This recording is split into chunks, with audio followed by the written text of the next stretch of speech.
I would like to welcome you all to Responding to the State of Emergency, the Opioid Epidemic Conference. I want to begin by thanking the committee members who worked so hard on getting a couple of these conferences going. And the committee members are from Van Buren and Cass County and Berrien County Substance Abuse Coalitions. And we have also been able to get several volunteers to help us put this on today. All of us that have been a participant in some way, some sort, are wearing these blue shirts today. So if you have any need, any question, anything you need answers for, please seek one of us out. We would be happy to help you. I think there's a couple shirts left that we'll probably raffle off before the end of the day is gone, and might be a few lucky winners. So without further ado, I'd like to introduce our MC for the day, who is Michelle Warren and is the clinical director for Harbortown Treatment Center.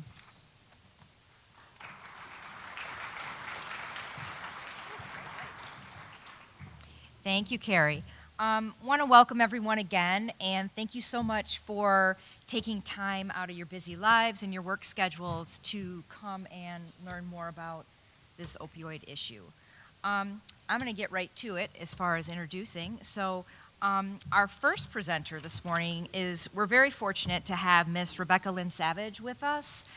She is an RN, has a master's in nursing education.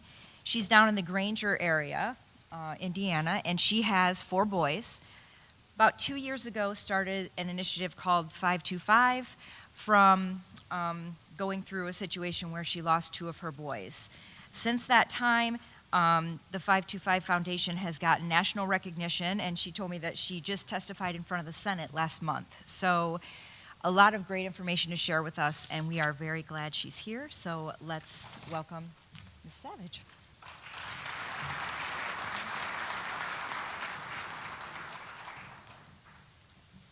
Thank you, everyone.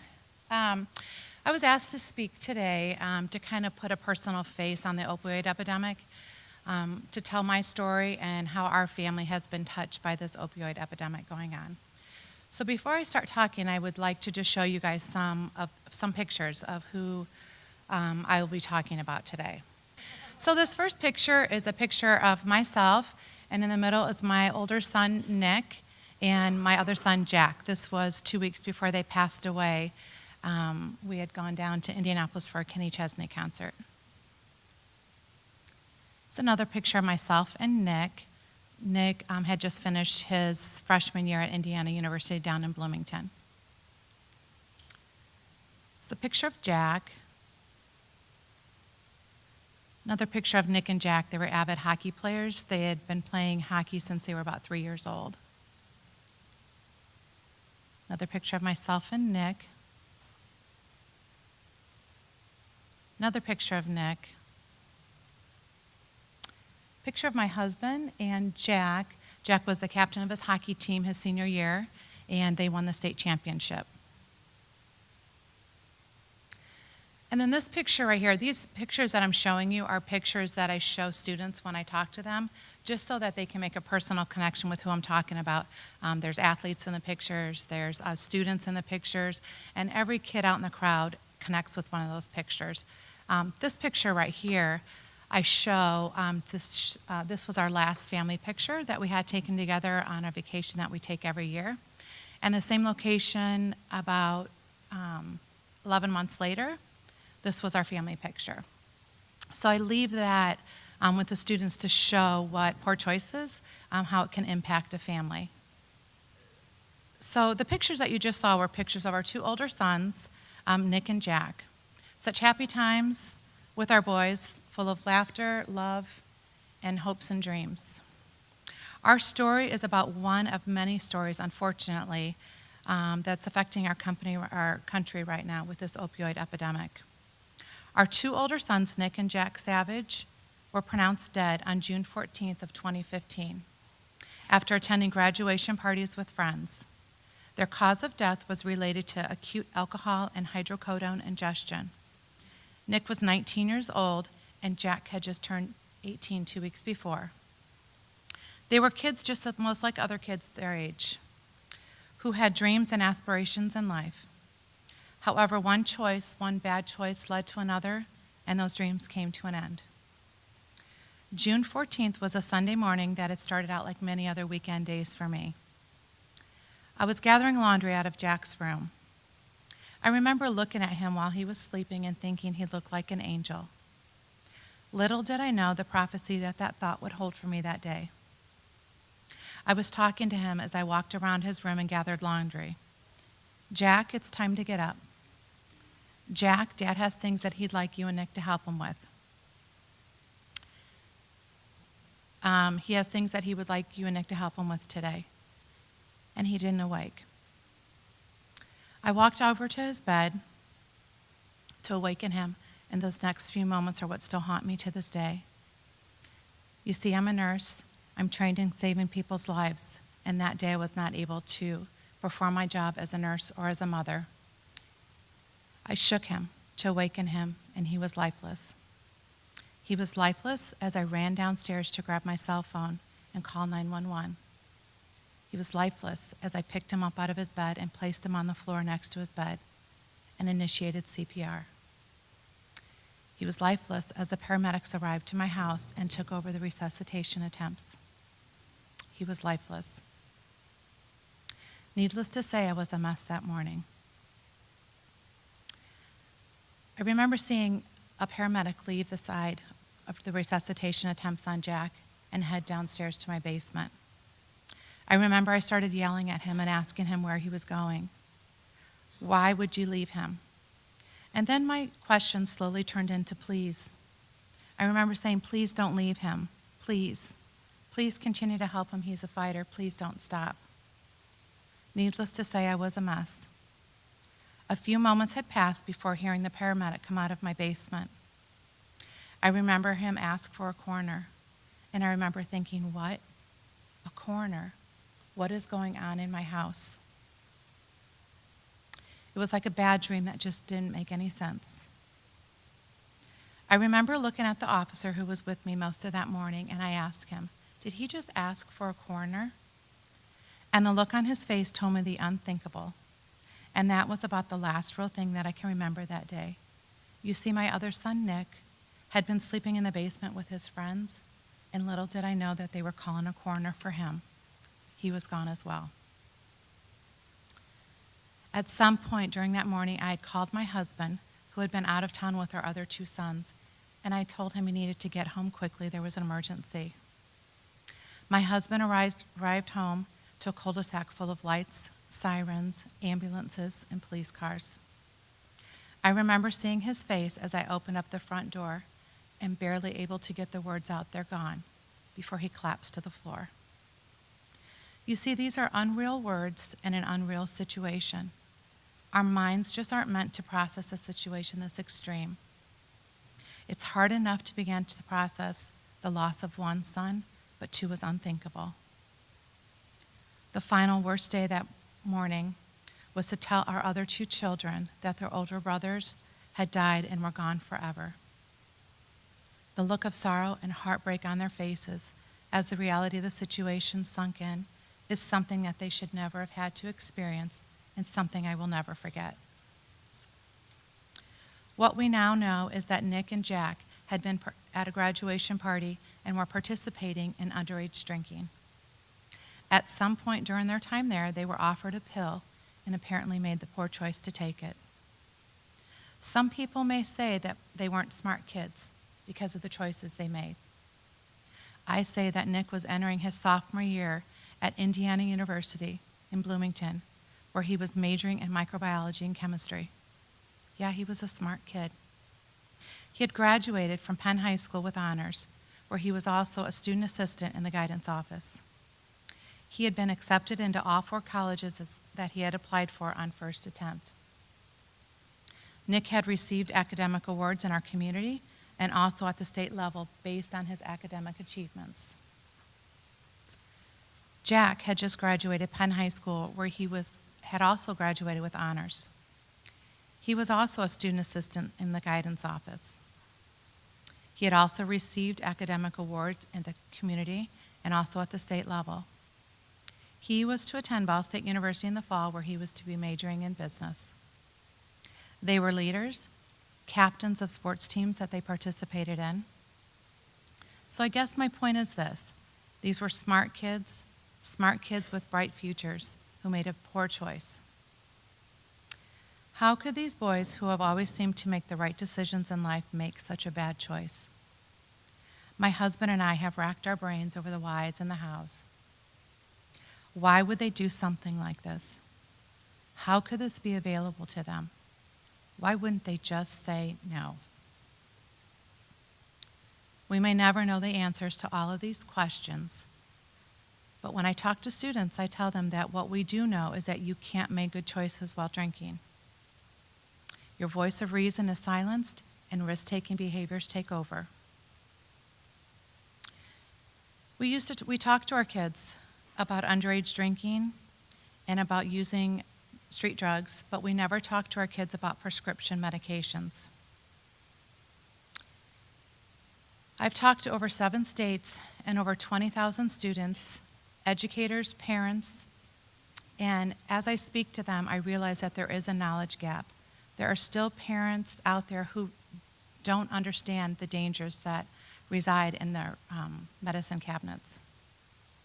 In February, I had the honor of speaking in front of the Senate.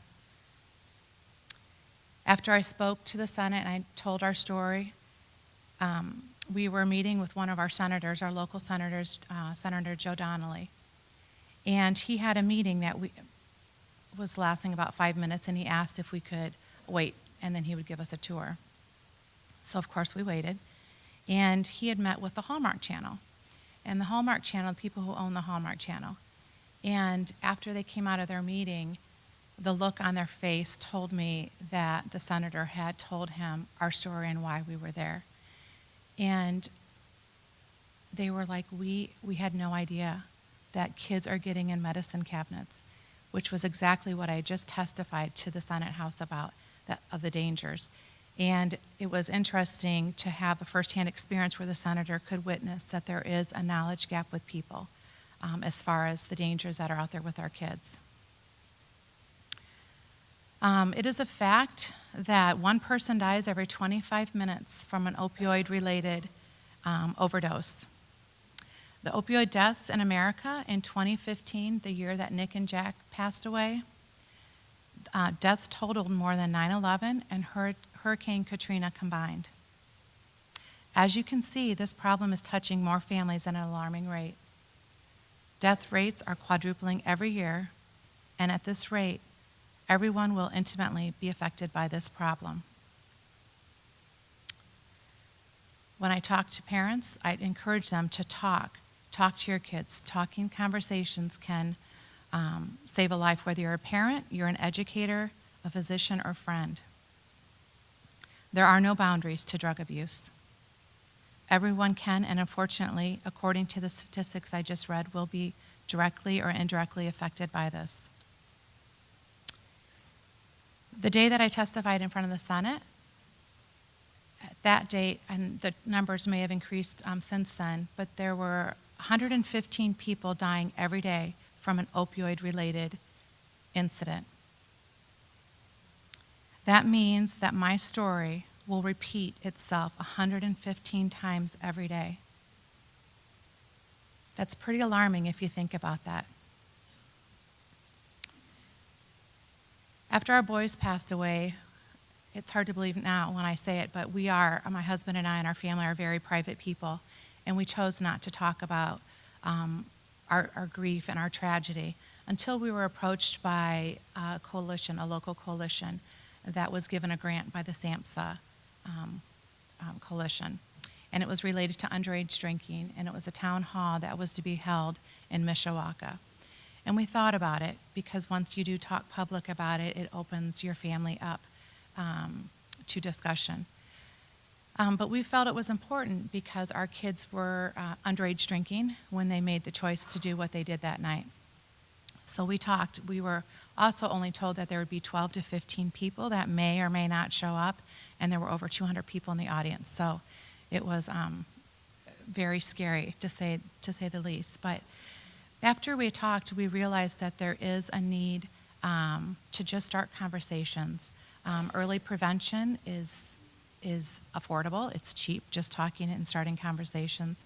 So we started the 525 Foundation. A lot of people ask us how we came up with that name. Well, 5 was Jack's hockey number, and 25 was Nick's hockey number. And we decided that if we name this after them, that they can come along with us as we talk about things. I say my boys were smart kids.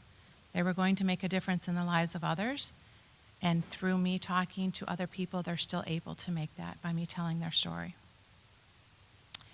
I have a video that I'd like to show you. You can do it. But in the meantime, real quick, we hosted a pill pickup in our community. We've done 3 of them so far, and this last one, we partnered with 5 other local coalitions. And we were able to, in 4 hours, we had 5 different locations, we were able to take 723 pounds of pills off the street. And if you think about how much a pill weighs, that's a lot of pills taken off the street. And if you think that one pill can kill somebody, that's potentially a lot of lives saved.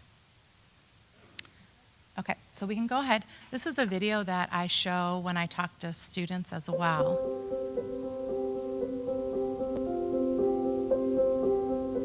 Nick Savage was carefree and just the nicest, most kind person. He always was a friend to everybody around you. Nick was more quiet, but also was very funny. He taught me that I have to put up with 2 older brothers and I gotta learn how to fight for myself. Nick was probably one of the most kind-hearted people I've ever met, and just always upbeat and having a good time. You love walking in the locker room. Even if you had a bad day at school, he was always smiling. I mean, you're just a guy you love to be around. Always really was kind of go with the flow, easy breezy kind of dude. That's what I kind of admired about him. He never really cared what other people think, in my opinion. And that's what I liked most about him. That's why I think I got along with him most, is he never cared what other people thought. He was kind of shy at first, but as soon as you got him to break out of his shell, he was someone everyone wanted to be around. And I think he was kind of just like a magnet for people. Everyone wanted to do what Nick was doing. And a fierce competitor at times, which I think a lot of people didn't know, that he'd get pretty heated about the game, and was definitely a serious competitor, whether he showed it or not, and obviously an excellent hockey player. He walked into a room and he could put a smile on anyone's face. He was just awesome. Like I said, he just made you forget about everything that's terrible. He's just kind-hearted and always caring, and very funny too.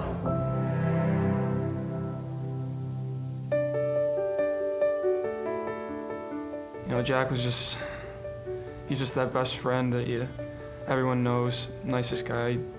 He's like that one guy I could always call if I hadn't seen him in a year. Jack was a really funny kid who would do anything for his friends. He was really caring, and he could make anyone laugh. I don't think I knew anyone that didn't like him. He's really passionate about what he did, on and off the ice. Jack was just like, dude, you just sit around school and you just know he's gonna make you welcome. Lovable all around, just respected, he knew everyone, just a people person. That's what made him Jack. I could always rely on Jack no matter what. He was always there for me. If anyone ever said something mean, did anything to me, he would back me up, and he's just always been there. Jack's someone who definitely passionate about the game, but outside of the game and in life, just no worries. Jack was a very caring, compassionate, outgoing, energetic individual. He always cared for other people. He always wanted to include people. He wanted people to be happy. He was a happy kid, and Jack shared that happiness with other people.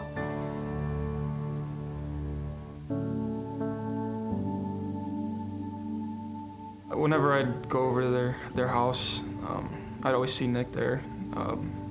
I saw him almost as an older brother too, because me and Jack were so close. I saw both of them as part of a family. I see their family as my family.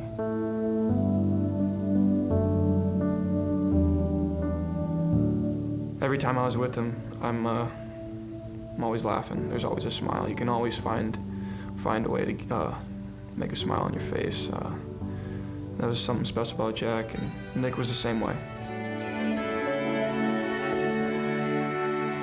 Jack and Nick were my cousins. Jack was really my best friend pretty much throughout high school and throughout school in general. Couldn't really remember a bad moment with him. Jack was kind of always the naughtier, crazy one, and Nick was kind of the cool, calm, and collected type. Cheerful, because they always had a smile on their face. They always made you feel welcome. I never really heard either of them talk bad about other people. They were just always saying positive things.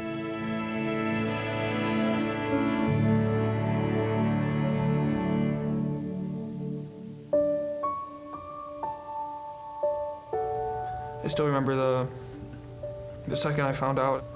I got a text.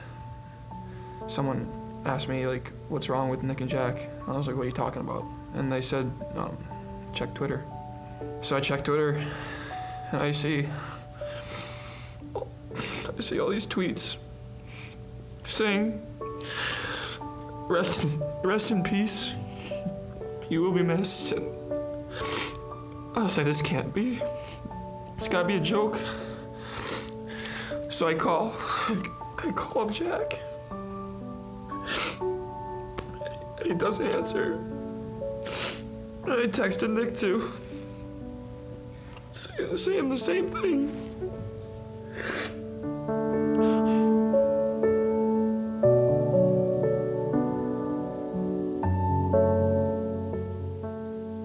There's no words to describe how I felt. There was a hole in my heart.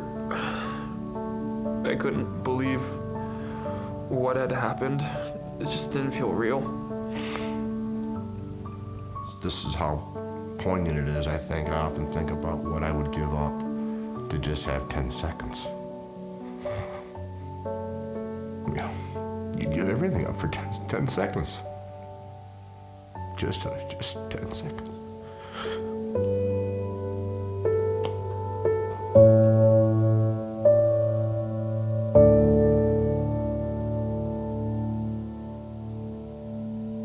So what would you give up for 10 seconds? Isn't 10 seconds worth having those conversations? Starting a conversation? I think it's so important that we start those conversations with kids and have an exit plan. It's not a matter of when or if a kid's going to be faced with consequences or issues like that. It's a matter of when. Starting those conversations and having an exit plan for when they are approached with things like that could potentially save their life. I also encourage you to do your part. Go home and clean out your medicine cabinets. If you have unused or expired medications, dispose of them properly so that they don't end up in somebody's pocket at a party and some kids make a poor choice to take it. Thank you very much.